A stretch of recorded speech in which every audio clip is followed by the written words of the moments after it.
Hi guys, welcome back. Thanks so much for your comments over the last couple of weeks. They've been amazing. Just an update for myself. I shall be back at work full-time in about 2.5 weeks' time. So what's happened is that for my operation, just had a little, I don't know if you can see that here, a plate taken out of my wrist, which I was put in 2 years ago before I started the ECA course.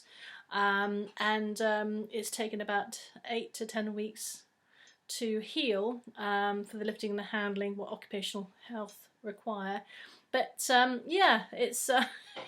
it's been interesting biting the walls and trying to sort of think of what to do with myself and the kids whilst in lockdown.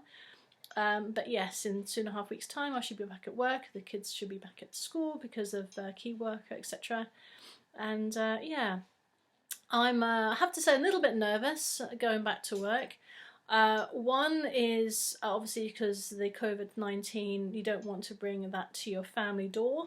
But then NHS are very hot on the PPE and the requirements for seeing patients who have got confirmed cases, who have got no confirmed cases, and obviously for the deceased patients as well.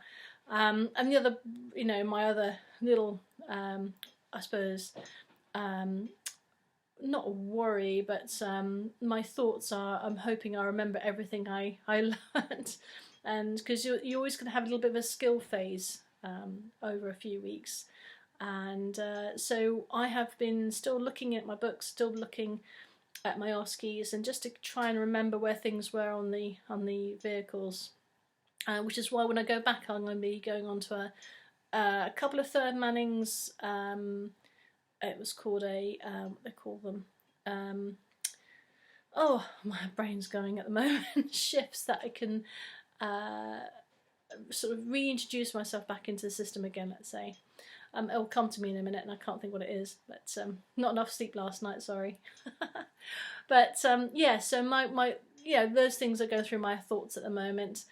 But yeah, you guys, you're just doing an amazing job. You're having interviews, which, virtually on the laptops and on the computer screens, instead of actually going face to face for interviews. That's amazing, and you're getting those jobs. Really well done. Sometimes I think if you have a virtual interview, so face to face on a computer system rather than actually physically at someone's office, it's probably a little bit easier for the interviewee. Reason being is because you're sat in your own room, you've got your comfort of your home around you, you're nice and relaxed.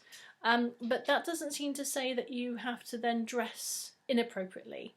Okay, interviews are still interviews. They still have to see what you look like, what you sound like, how you're feeling, what's your empathy, that side of things, and also how you convey yourself. And if you sort of sit in front of the computer screen, a bit unkempt, hairs everywhere, had a night on the Raz last night or something, or you're not as well presented as you could be for an interview, it won't bode well.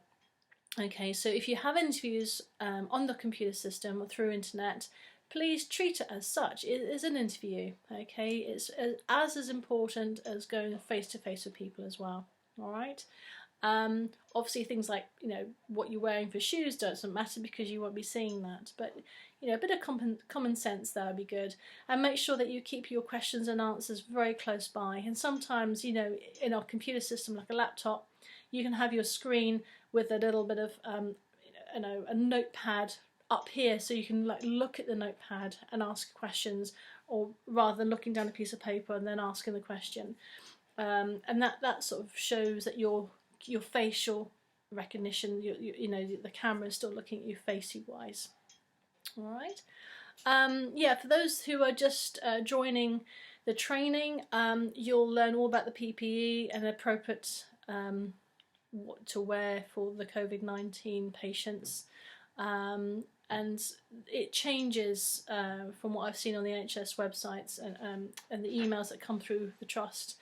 The information given to us changes almost weekly, which is why I'm not looking at too much about it, because when I go back it's going to be changed again. So personally for me, I'll have my fit test for my masks, and I'll get the update on that day or the day before what the procedures are required to do, because when I first looking at them, they were changing within like half an hour to an hour sometimes. It was just ridiculous amount of information to try and remember. But yeah, make sure that all your information about the COVID-19 especially, you get the updates from your paramedic that you're working with or from the train department. Try and make them as updated as possible, because they will change, as we've seen, and as more information comes to us, and also of course when the lockdown is released a little bit, it probably changes again with our policies and things. So keep your information current, which is what my advice would be for that. Okay, so yeah, I don't believe they're doing any university work at the moment. I don't think they're going to be doing any way of learning sort of online paramedic courses at the moment.